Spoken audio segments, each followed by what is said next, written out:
Hey everyone, welcome back to my channel. तो मैं आज आप लोगों को बताने वाली हूँ कि असाइनमेंट क्वेश्चन किस तरह से लिखना है।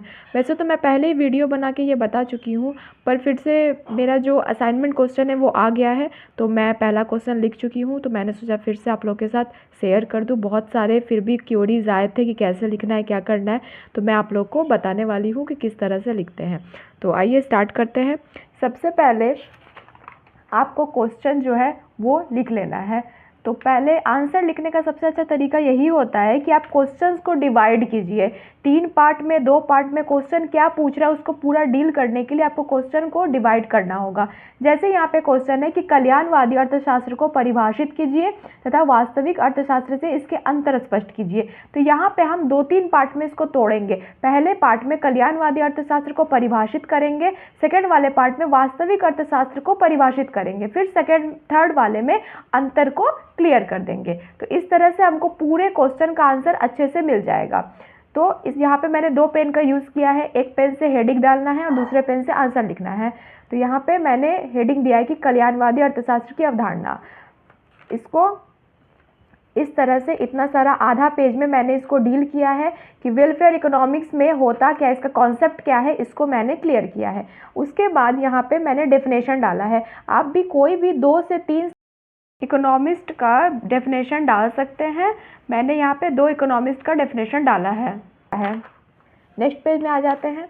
ये देखिए, ये हो गया डेफिनेशन कंप्लीट। उसके बाद हम लोग आ जाते हैं पॉजिटिव इकोनॉमिक्स के कॉन्सेप्ट में।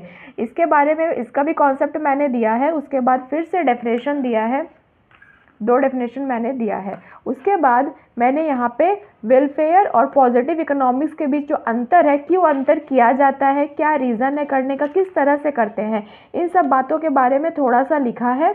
उसके बाद नेक्स्ट पेज में एक डायग्राम बनाया है। आप चाहे तो कोई कंपैरिजन चार्ट भी बना सकते हैं या फ्लो चार्ट वगैरह भी बना सकते हैं। आप क्वेश्चन के अकॉर्डिंग काम करेंगे। मैंने एक सिंपल सा एक क्लियर कट बनाया है। इससे क्या होता है ना कि इन्विजिलेटर को ये समझने में प्रॉब्लम नहीं आती है कि आगे लिखा क्या है। यहीं से पता चल जाता है कि किन पॉइंट को डील किया गया है। इसीलिए ये क्लियर बनाना बहुत इंपॉर्टेंट है और इससे थोड़ा सा अट्रैक्टिव भी लगता है आपका असाइनमेंट। उसके बाद मैंने यहाँ पे कंपैरिजन, जो अंतर लिखना था, डिफरेंस लिखना था, उसको डील किया है।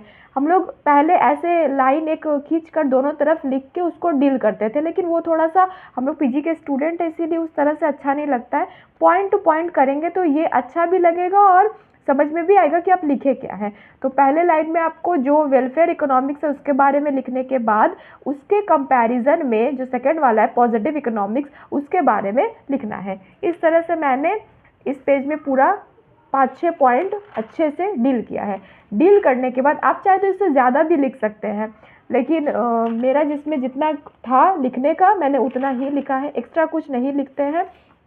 उसके बाद कंक्लूजन, ये सबसे इम्पॉर्टेंट पार्ट होता है पूरे क्वेश्चन का, क्योंकि अगर इन्विजिलेटर जो होते हैं वो अगर आपका पूरा आंसर नहीं भी पढ़ पाते हैं तो वो ये पढ़ के समझ जाते हैं कि बच्चा कितना पढ़ा है, कितना समझ पाया है। तो इसको लिखने के लिए आपको किसी बुक की, किसी भी चैट जीपीटी वगैरह किसी की हेल्प लेने की ज़रूरत नहीं है।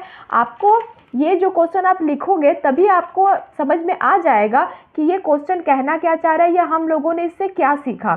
तो इसी चीज़ को लिखना है कि आप इस क्वेश्चन के बारे में, इस चीज़ के बारे में क्या सोचते हैं। आपके यहाँ सोच को यहाँ पे लिखना होगा। तो अच्छे से लैंग्वेज में करके इसको लिखिए, ये बहुत इंपॉर्टेंट पार्ट होता है। इसको स्किप बिल्कुल भी नहीं करना है। कंक्लूजन ऑलवेज सबसे लास्ट में होता है, इसलिए मैंने लास्ट में दिया है। मैंने यहाँ टोटल 6 पेजेस में इसको क्लियर किया। आप 6 to 8 पेज में इसको रख सकते हैं। उसके बाद यहाँ से सेकेंड क्वेश्चन हम स्टार्ट करेंगे, फिर इसका 8 पेज में, फिर उसको भी लिख देंगे 8 या 6 पेज में, जैसा आपको ठीक लगे। तो ये पूरा क्वेश्चन लिखने का एक तरीका है। मैं तो इसी तरह से लिखती हूँ और आपको 2 पेन से ज़्यादा यूज़ नहीं करना है और असाइनमेंट का 2 ही क्वेश्चन लिखना है, ज़्यादा क्वेश्चन नहीं लिखना है। इसको कैसे भरना है मैं ऑलरेडी वीडियो बना चुकी हूँ, आप लोग जाके देख सकते हैं। और भी कोई अगर प्रॉब्लम हो तो आप कमेंट सेक्शन में पूछ सकते हैं। वीडियो अगर हेल्पफुल लगा हो तो चैनल को सब्सक्राइब, वीडियो को लाइक और शेयर करना ना भूलें। Thanks for watching.